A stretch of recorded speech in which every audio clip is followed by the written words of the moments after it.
আমরা কিন্তু সাধারণত পাহাড়ি আদিবাসী কিংবা চাকমাদের দেখি সবসময় সেদ্ধ খাবার খেতে। তো আমরা কিন্তু এসব খাবারে অভ্যস্ত না, তারা যে কিভাবে খায় এগুলো তারাই জানে।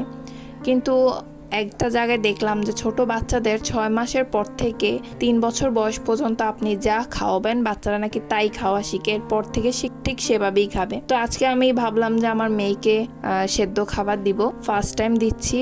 এর জন্য আমি আগে ঢ্যাঁড়স নিয়ে নিয়েছি। ঢ্যাঁড়স সবজিটা আমার কাছে খুবই ভালো লাগে। নর্মালি তেল দিয়ে ভেজে খেলেও আমার কাছে একটা মিষ্টি মিষ্টি ফ্লেভার লাগে, আমার কাছে খুবই ভালো লাগে। এই জন্যই আমি ভাবলাম যে ঢ্যাঁড়স দিয়ে আগে চেষ্টা করে দেখি আমার মেয়ে খায় কিনা। আমাদের জন্য আজকে ঢ্যাঁড়স ভাজি করেছি তেল দিয়ে, আর সেইখান থেকে আমার মেয়ের জন্য কিছুটা উঠিয়ে নিয়েছি সেদ্ধ করার জন্য। সেদ্ধ করার পর দেখেন কি সুন্দর একটা কালার আসছে ঢ্যাঁড়সের মধ্যে, একদম পানিটা সবুজ কালার হয়ে গেছে। তো এটা আমি পুরোপুরি সেদ্ধ করে নিয়েছি, পানিটা শুকিয়ে ফেলেছি, একদম শুকানোর পর এটা পানিগুলো ছেঁকে নিছি। এটা বাচ্চাদেরকে দেওয়া ঠিক হবে কিনা আমি জানি না, আমার কাছে মনে হলো বাচ্চাদের সেদ্ধ খাবার দিলে ভালোই হবে। আর আমার মেয়েকে আমি তেল মশলা কম খাবার এটা শেখাতে চাচ্ছি, যেন ও তেল মশলা কম খায়, কারণ এতে তো শরীর বেশি অসুস্থ হয় তার জন্য। তো আমার মেয়েকে আমি ফার্স্ট টাইম দিলাম, দেখেন ওর রিয়াকশানটা। দেওয়ার পর প্রথমে তো হাত দিয়ে উঠাইতেই পারতেছিল না, লাসা লাসা লাগতেছে, তার জন্য একটু ফানি লাগছিল যে ছোট বাচ্চা হাত দিয়ে উঠাইতে পারে না। তারপর আমি একটা চামিচ এনে দিছি, বললাম যে চামিচ দিয়ে খাওয়ার জন্য। তারপর দেখেন নিজে নিজে কিভাবে খাচ্ছে।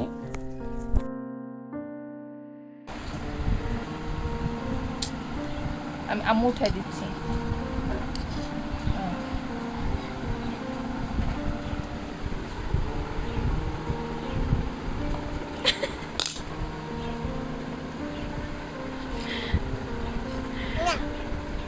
আচ্ছা এনাও উঠাই দিচ্ছি আমি, খাও।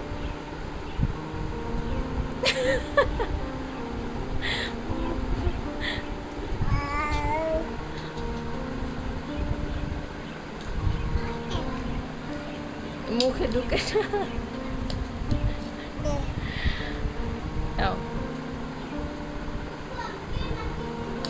ছোট মানুষ নিজের হাতে তার খেতে পারে না, তারপর আমি চেষ্টা করি যেন ও নিজের হাতে খেতে পারে। মাঝে মাঝে ওকে দেই নিজে নিজে খাওয়ার জন্য, যেন চেষ্টা করতে পারে। তো যতটুকু পারে তার জন্য আলহামদুলিল্লাহ। অবশ্য এটা যেহেতু আমি লবণ দিয়ে সেদ্ধ করেছি তাই খেতে অতটাও খারাপ লাগেনি। আমি একটু খেয়ে দেখেছি কেমন লাগে, কিন্তু আমার কাছে মনে হয়েছে আমার পক্ষে খাওয়া সম্ভব না। এখনও ছোট মানুষ যা পারছে খাইছে। অবশ্য পুরা খাবারটা খায়নি, খুবই কম খেয়েছে, অল্প কিছু খেয়েছে, তারপর বাকিটুকু আমি ফালিয়ে দিয়েছি। যেহেতু নতুন, প্রথম প্রথম অল্প অল্প খাবে, আমি অল্প অল্প করেই আগে চেষ্টা করব, তারপর অন্য সবজি দিয়ে চেষ্টা করব, দেখি খায় কিনা। যদি না খায় তাহলে কোনো সমস্যা নেই। আসলে আমি জাস্ট এটা দেখলাম যে খাওয়া যায় কিনা। যেহেতু আদিবাসীরা খেতে পারে, আমার কাছে মনে হয় আমরাও খেতে পারবো, এটা তো খারাপ কিছু না। আমার কাছে মনে হয় এটা খুবই ভালো। মজা মজা, ভেরি গুড। এবার নাও।